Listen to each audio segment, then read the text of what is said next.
Welcome back to another episode of the Good Brothers. I'm Alex. That's Mike. We are the Good Brothers, the best brothers. We are your highwaymen from Los Angeles to New York City, talking everything pop culture. Say hi to the folks, Mike. Hi, folks. My good brother, Brady. How are you guys doing on this Sunday early evening in the greatest city in the world, Chicago? How are you guys? We're doing good. Nice weather finally. We're about to get a week of shitty weather, and the Cubs blew it, but we have a lot of fun Bears talk for once in our life to talk about. A once-in-a-lifetime quarterback, question mark? Maybe. And if you guys want to go into deep dives on that, good brother, we started a new show here on the network. No name officially, but it was 10 years in the making. Everett O'Neill, Mike Mercado are together, and we are creating some fun content. Episode 1 was all about Sir Justin Fields joining the Chicago Bears, and we'll talk about the NFL draft in a little while. But first things first, good brother, a congratulations to the one and only the good brother, Alex Mercado, as he won the rubber match in our Oscar prediction pool. He is now 2-1 officially on the Good Brothers. It was Ma Rainey's that put you over with 2 extra points over the good brother, Mike Mercado. So go ahead, take your Rumble WrestleMania moment. You are this year's champion. You know, I had a lot of good picks, I felt like, and I should have trusted my pick on Sir Anthony Hopkins. And we talked about it on the show. I was like, man, like it's going to come down to those two. And I really thought once they turned the show and they changed the category spacing and timing, I was like, okay, I feel better about my pick. The problem is, again, producers don't know the outcome. They can take an educated guess of the outcome and see like, okay, this is how we're going to run the show. So it's a little chaotic, and running live TV is never perfect. That's why I think now they know you don't do it. Regardless if you have the world's greatest actor, someone like Chadwick Boseman who passed, and it'll be a beautiful moment, you don't risk it unless you 100% know that person's going to win, because, you know, the great Bruce Pritchard always says you're going to remember the beginning and the end more than anything. So it doesn't matter if it's a great middle. A lot of us are leaving there remembering, oh, wait, he got screwed, when he didn't really get screwed. Anthony Hopkins, it's a well-deserved Oscar. It's just, it sets you up for something. And when you didn't get that specific thing, it really hurt the show overall, even though there was a lot of nice winners in there. And I think for anybody, and this is why our show is important, quote unquote, for people who are into the entertainment business, the entertainment world, the medium of movies and streaming. So what the good brother Alex is basically getting at is one of the normal things in the Academy is Best Picture usually is the capper. It finishes the night. It is the cleanup man. And it's usually the big deal because it's about movies. Correct, good brother? This is about seeing what is the best movie get acknowledged amongst its peers. That's not what happened this year.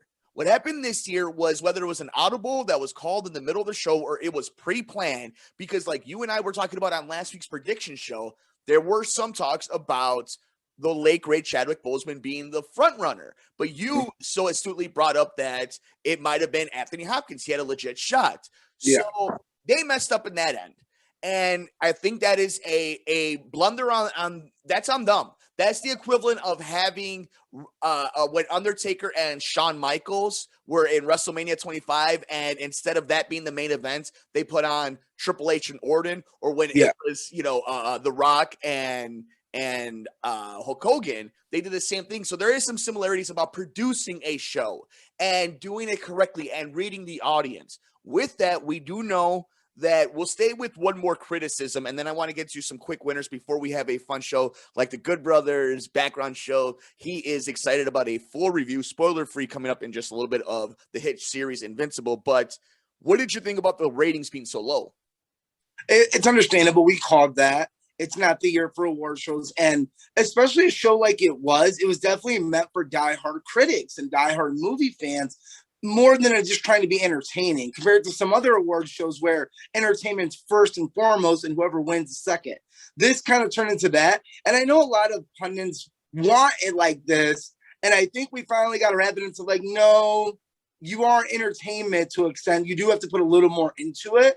So it does go to question, did we need these awards? Probably not, but we got them and it was good for the winners. But I think now we know going next year, I think you need a host. I think you do need to put on some sort of performance. You got to find that middle of too much and just enough. You don't want to rush the awards. So that's the good part. You got to take the good of both. You know, as sports fans and as wrestling fans, and then we have the entertainment world, you know, you see something that was the NFL draft, the pomp and circumstance of they have a big performance, and then they also have, you know, these technical lights, and they have the great graphics, and they make it this big performance for an entire weekend. But then you see something like over here in WrestleMania, right? They do the same thing. They make it a big part of the show. And I think the Oscars, it's not necessarily that they need a host. I think the big issue with the Oscars is that they're missing the connection with the audience. You know, the big thing between sports and wrestling and concerts and a lot of these different things are it's symbiotic relationship with the audience, with the consumer. And the Oscars, at least over the last decade, and maybe it's that because of social media and a lot of people being a little bit more critical towards the how, quote unquote Hollywood elite, it is this, there is a disconnect. And I don't think people care as much because I think, for lack of a better term, because I'm not too smart, is they feel people are smelling their own farts and telling us that it smells good. And I think that's what a lot the Oscars are. But there were some dope winners. And for us in the industry who love great work, you know, it's kind of like in sports when you see a great pitching matchup or a great defensive game in football. That's what this Oscars were. We had some wonderful contenders. So really fast, Nomadland, Best Picture. Anthony Hopkins, Best Actor. Frances McDormand, Best Actress. We had Yo Yan Jung for Best Supporting Actress. Chloe Zhao for Best Director. Daniel Kaluuya obviously killed it. So anything else you want to talk about when it comes to the Oscars, put that down, and hopefully next year we'll get things to a little bit more normal and we can all enjoy, you know, a what should be a celebration of some of our favorite things in the universe. No, I'll enjoy my victory. It's like a Lakers championship or a Dodgers. You may not think it's as credible, but I'm gonna take it. It goes in the record books. Yeah, that sounds just like you taking it halfway when it comes to taking me on because you know you can't do it head to head. That is a different conversation. Done it halfway either. That's the trouble part. I see. Good brother. Speaking of that, this is something that I'm super excited about because the entire series is not out and I can now binge the entire thing and say it's for work purposes. That is because Invincible is finally completed, at least season 1. It is a hit. The first episode, one of the things that took the internet by storm. Your thoughts, spoiler free. Tell us why, elevator pitch, we should be watching this series. Well, don't be like Good Brother Mike. And you should have been watching probably, I would say, one of Amazon's best shows. And that's saying a lot. And I would say this is as good as The Boys. It's very different, but it has a very similar tone to it. It builds extremely well, and it has probably the best voice cast I've ever seen. I'm just going to name a few names here. Stephen Yeun, Sandra Oh, J.K. Simmons, Zazie Beetz, Gray Griffin, Kevin Michael Richardson, Walton Goggins, Jillian Jacobs, Andrew Reynolds, Chris Diamantoulis, Zachary Quinto, just to name a few of the people that show up in majority of the episode. This is an all-star cast. It already, before the season finale, it got signed on for 2 more seasons, and shows that get signed on for multiple seasons after usually is a very good sign. So I'd say if you haven't seen it, no better time than now. Binge all the episodes. It's very heartfelt for an animated show. It's definitely onto something. Amazon's taking these swings in the superhero genre, and it's hitting. And I would argue that this is on par with Walking Dead. Since it is the same creators, I am definitely enjoying this show and universe a little bit more just because we know where Walking Dead eventually goes. And whether you're a fan or not of it, this definitely has set you up for something a little more fun. So new is always fun. So that's great. Yeah, and it's so big that like a character like Omni-Man, nobody knew about, but unless you read Invincible, you know, like I knew this because of Kirkman, but to see how the impact of Amazon Prime to be able to make it and the impact and the visualization of how they put that into action was top notch. And like you mentioned, the voice actor, you and I are voice actor, voiceover nerds, especially myself. It's something that a dream job for me, and to see how stacked and how much and how many great actors enjoy doing this now. You know, for a lot of people, they used to think it was very low tier to do voice acting. And like, no, it is the best way to make a living if you're an entertainer. And it's also another way to express your art. And this show and the visualization amongst its counterpart with the voice acting, just alone on that episode 1, if you weren't hooked after that, you're not going to be hooked for the rest of the series. So what are your overall grades, and are you as excited for, let's say, season 2 of Invincible as you are for, let's say, season 3 of The Boys? You know, it's pretty equal right now. I like Invincible because where they leave you, since it is a first season, it's like The Boys where it leaves you with a lot more. Compared to The Boys where now that we're going to be on season 3, we're starting to narrow in on some storylines. So they're both exciting for different reasons, I would say. Any final thoughts, though, about Invincible that will keep it spoiler-free that you're just excited about, and something that you and I will talk about as the animation and whatnot comes out for season 2? It's a great adult animation, and I think it reminds me of Subtitles, where if you can get past, you know, it being a cartoon, I think you're really going to enjoy the storylines they're telling.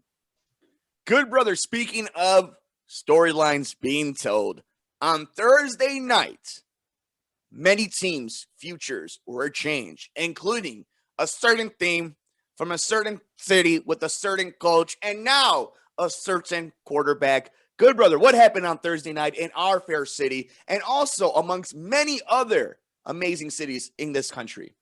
Well, Cleveland was host to the 2021 draft, and the Chicago Bears decided to go up north and grab themselves a quarterback from a certain school that I know you hate, but now you must learn to love. Our star quarterback is alumni to this city, this university of the Ohio State University. We picked up Mr. Fields himself. I think the steal of the draft. I think it possibly could go down as the best quarterback in the draft. I actually agree. Now, tell us why I'm right.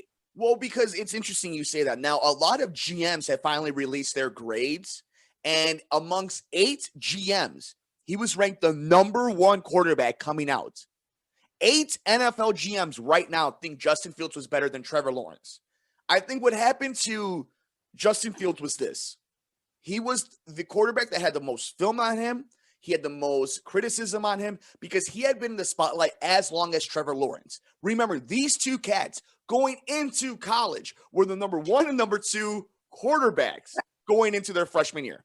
Then guess what? Both of them, after the college football playoffs, are the number 1 and number 2 going into mock drafts. Then because of an amazing video and some great attributes, Zach Wilson goes up the draft board.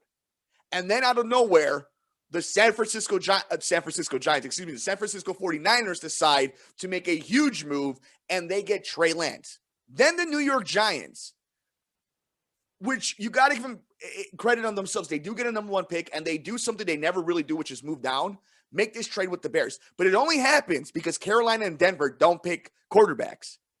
So a lot of luck had to happen with it. But there's also a lot of cultural impact. Chicago, 3rd largest market in the United States. The Chicago Bears, charter franchise.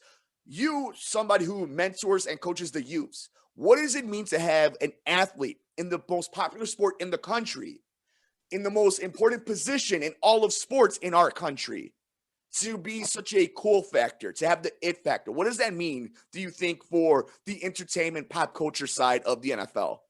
I mean, it goes down to this: representation always matters. So that's never not going to be the case. That representation means a lot. And, you know, Chicago's a city known that we have never had a dominant Black quarterback. And I think it's something this city definitely has needed to really carry us into this next level of football. You know, how many times are we going to have every 5 years? It feels like we build the greatest defense in football, but we have no one to really lead the team. And it comes down to, well, we need someone to manage it. And this feels more exciting. It feels like, for the first time in Chicago sports in a few years, I know you're really pumped about the Bulls. I don't see it still. And the NBA being the NBA, it's kind of like, are we ever really going to feel that? I'm guessing not, but I'm not the expert. This feels like football's that sport where this feels like a game changer.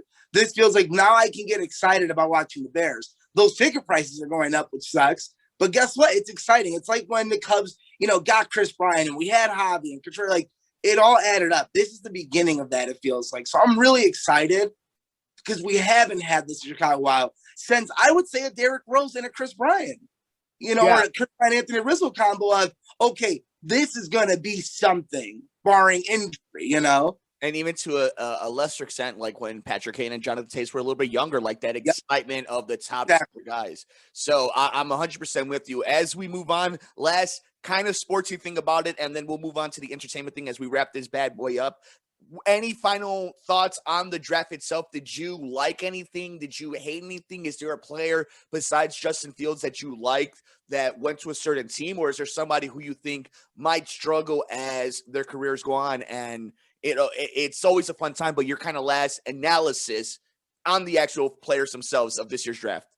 I thought it was a fun first round. Obviously, when you get to later rounds, that's more for the diehard professionals like you, I would say, where you're like, that's where the draft really means a lot more. Anyone good first pick, but when you start stacking and building your team, I like the Dolphins a lot. I thought the Jags made a lot of good moves, very young, but I like that organization because I like AEW and we're wrestling marks. I thought it was fun. I thought it was fun to watch. I thought they did the Bears dirty by, deciding to give an announcement right before we did our pick. Yeah. So that's kind of dirty. But I think the NFL is starting to lean toward like what the NBA does. And you need to get you need that entertainment factor. It can't just be good games. You need these stars. And I like this young generation coming in to really lead us into that new style of football. And it's always exciting when you get a classic quarterbacks like this. And they're all so different. And you hope they can all be successful because that's good for the NFL to have young, successful quarterbacks who all do something a little bit different on big programs. And with last year's class of the Joe Burrows and our boy from yes, it's only fun. And we're seeing I'm excited for quarterbacks. You see someone like Cam Newton. How good is his career going to turn out? Now you got Mac Jones. Is that going to be a thing in the Patriots system? It's exciting. When the quarterback's good, it's like a starting pitcher or a nice third or first baseman in baseball. Like when that person's good, the league is good. It's good for everyone. So I'm really excited. And when a certain team is good, like when you have the Bears in Chicago, the Steelers, the Raiders, the Cowboys, you go on and on. If I didn't name your team, the Philadelphia. Yeah, Philly. It's like the Giants, all of NFC East. But, it definitely goes into it. Now, as we take the sports, and if you guys are just into it for the movies and the pop culture, let's bring you guys into this as we wrap this bad boy up. Is there anything, or is it even possible for like the Grammys or the Academy Awards? Before I move on with that, I think the Grammys and music awards at least have the benefit of live performances. Yeah. But let's say the Academy Awards. Is there anything that the Academy Awards can do to mimic the NFL draft, the NBA All-Star Weekend, the Super Bowl, WrestleMania, World Series Week?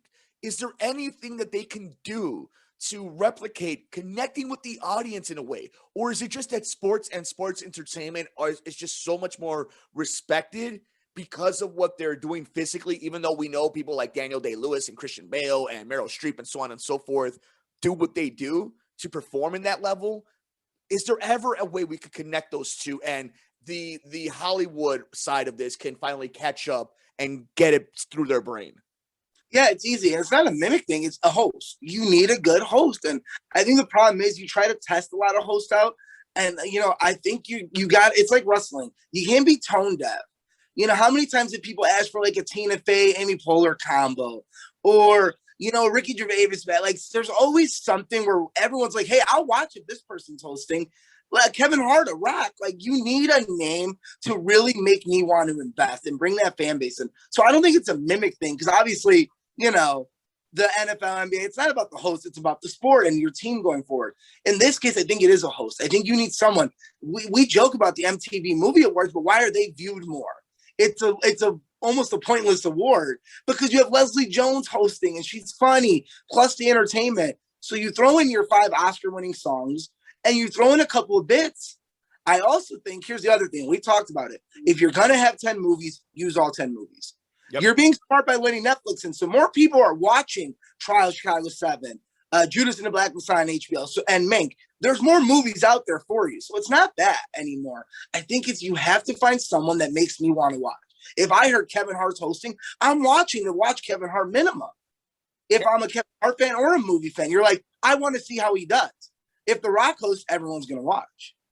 And I think the problem is Hollywood's also afraid of Hollywood.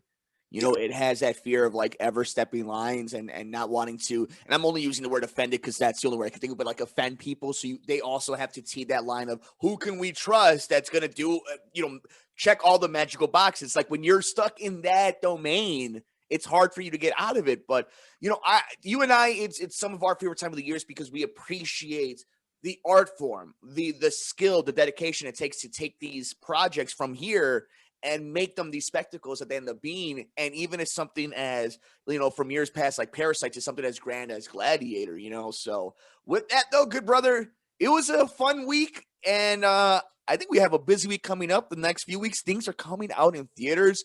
And it's only a matter of time, good brother, until the next big MCU project, whether it's Loki or Black Widow, are back out. And we are in movie theaters. Any final thoughts? No, it's one of those slower weeks, a transitional week to get you to the next. A lot of season finales, which leads to a dull week, but then you get a lot of season premieres. And we got through a lot of our blockbusters of Kong and Godzilla and Mortal Kombat, but now you have looking forward to a Black Widow, a Space Jam on HBO. So there is a lot to look forward to. We're definitely in that transition into our summer blockbuster month. We're in March and February. You get a few early ones, same with April, but now you're really going to start seeing them laying them out there. So that's exciting. Yes. And is Brady excited for what should be a fun summer? Always. So for the good brother himself, Alex Mercado, and for the one and only, let me see if I can point it. There we go. And the one and only Brady himself. Bingo. We want to thank you guys so much for joining us on this edition of the Good Brothers here on Mercado Airwaves. Of course, we're doing this on a Sunday evening. Normally, we try to do this earlier on in the week, but the Good Brother, there was a lot of stuff going on in the competition world, and we brought home some gold from some people close to us. So shout out to all the kids coaches. Be safe, and thank you guys for being winners. And good brother, thank you for making some time for us. Follow him all over the socials. He's on Twitter at Mercado21Alex and on Instagram, Mercado2121. And also follow the show on Twitter at Good Brothers Pod. I'm on Twitter at Mike M Media, Instagram, Mike Mercado Media, and you can follow the network on Twitter at Mercado Airwaves. We have swag. You can go to Patreon to support us. All those fun stuffs, wherever you get your favorite podcast, make sure you like, rate, review, and share us. That's teespring.com, that's Patreon, and wherever you get your favorite podcast at Mercado Airways. For the one and only, the good brother himself and his partner in crime, Brady, the good brother, Mercado.